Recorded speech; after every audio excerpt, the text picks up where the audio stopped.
Oferecimento CIEAN.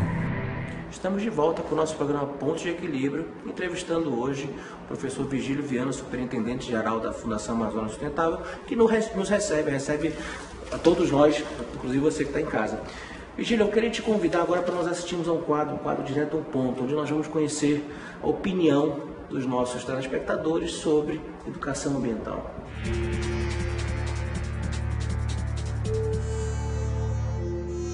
Acredito que a educação ambiental seja as pessoas terem consciência de que elas precisam do meio ambiente e que esse meio ambiente ele é importante para a sociedade ao todo. E que ela tendo a consciência dessa importância, ela deveria cuidar mais desse meio ambiente, entendeu?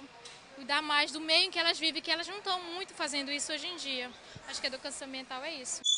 Ela inicia desde os seus hábitos, né? Se fala muito do meio ambiente, essa semana agora do meio ambiente, mas a gente pode determinar a educação ambiental não só os princípios técnicos, mas sim uma questão humana mesmo, de educação, né? E isso não se aprende só em sala de aula, é um dia a dia. As crianças têm que aprender isso desde no maternal, jardim, essas coisas assim, porque não é só apenas jogar papel no lixo, também tem naquela parte o trabalho, reaproveitar os utensílios, reciclagem de papel, essas coisas assim. Tem gente que às vezes imprime várias coisas, sendo que nem vai usar tudo isso.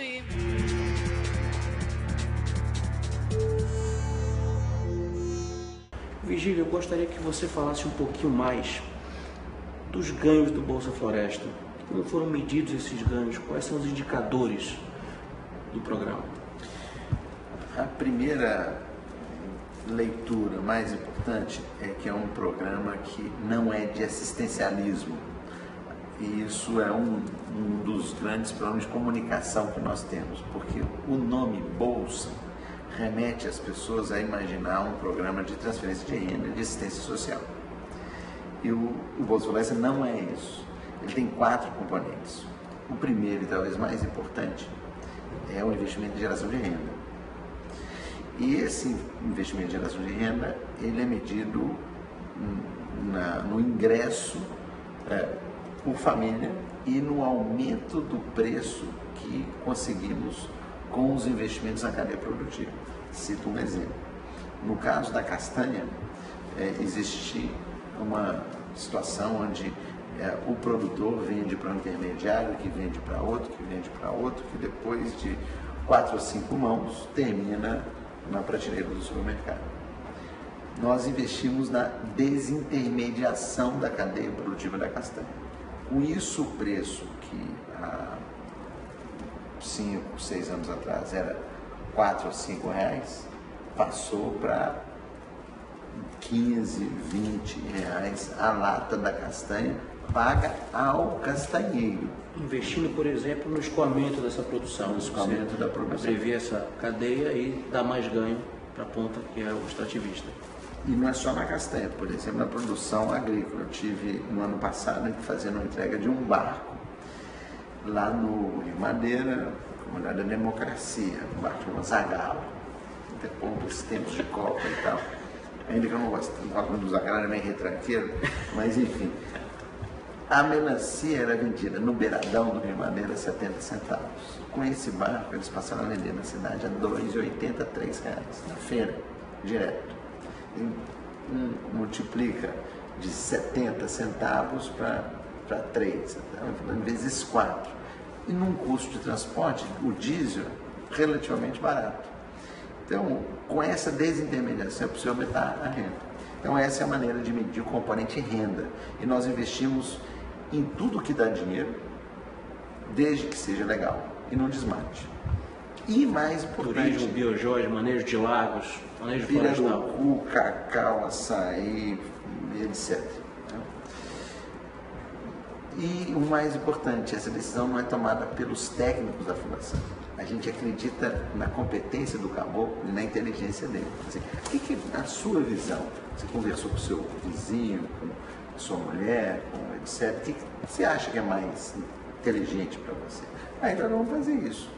O secador de cacau, o processador da castanha, o que é que seja. E isso é uma lição aprendida que parece super simples, mas é uma metamorfose, porque normalmente as ações de governo são de cima para baixo. E nós temos, com a flexibilidade administrativa de não sermos um órgão governamental, a possibilidade de trabalhar isso de baixo para cima. Esse é o componente 1, que é de renda. O componente 2 é o investimento em escolas e em ações na área de saúde e em comunicação. Comunicação é rádio, estamos falando de um outro mundo, né? Para quem está assistindo e vive em Manaus, ou nas sedes urbanas dos municípios, é uma realidade muito diferente imaginar quem está num lugar a 4, 5, 6 dias de rabeta, de uma cidade como Irunepé, que por sua vez está a 12, 13 dias de barco de Manaus, né? Então a gente está falando de lugares muito remotos. Nesses lugares o rádio, o velho rádio alô, alô, câmbio, tem um impacto do ponto de vista enorme, desde uma emergência de saúde até, enfim, questões da vida humana, do cotidiano. Esse é o segundo componente, investimentos na área social. O terceiro é o investimento em associativismo, porque essas comunidades são desempoderadas do ponto de vista de representatividade política. Não porque tenham menos consciência política do que você ou eu, mas é pelo fato da logística ser muito cara. Um caboclo que sai da comunidade do Pauana, lá no Juruá, e vai até o município de Carauari, ele gasta R$650 de gasolina. Como que uma pessoa que tem uma economia de subsistência vai ter essa liberdade de destinar para isso esse recurso? Então nós investimos em voadeira, gasolina, uma estrutura, placa solar, computadores, ele tem um escritório, e com isso esse presidente ou esse diretor da Associação de Moradores tem capacidade de mobilizar, falar com o prefeito, pressionar, reunir a diretoria, fazer uma assembleia.